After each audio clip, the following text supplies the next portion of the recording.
Welcome to Station 1C. In Station 1C, we are doing something very similar to 1B and 1A.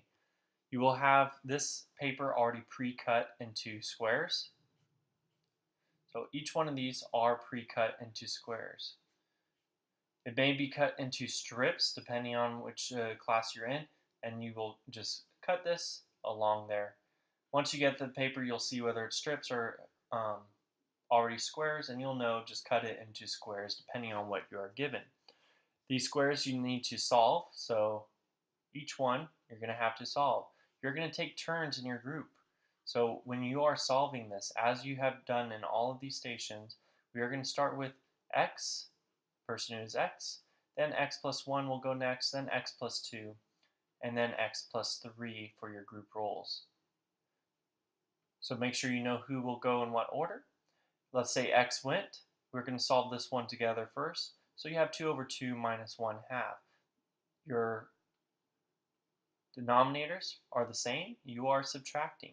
So what is 2 minus 1? 2 minus 1 over 2. 2 minus 1 over 2 is equal to 1 half.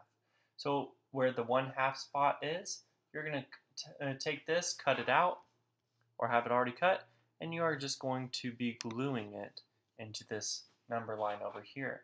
So we said that it was 1 half, so this would be 2 over 2 minus 1 half. Now you can glue this. At this point, it probably would be only down here that you have room.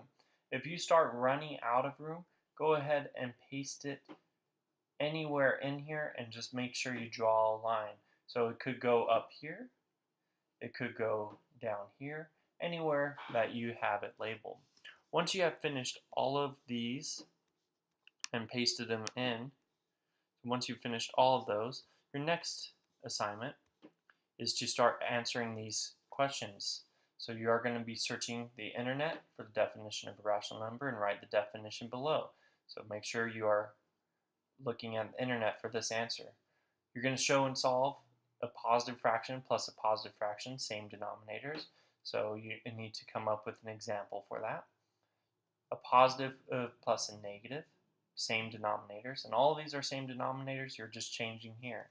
What you are setting up is a way to look at it to have patterns. So you're trying to find patterns here.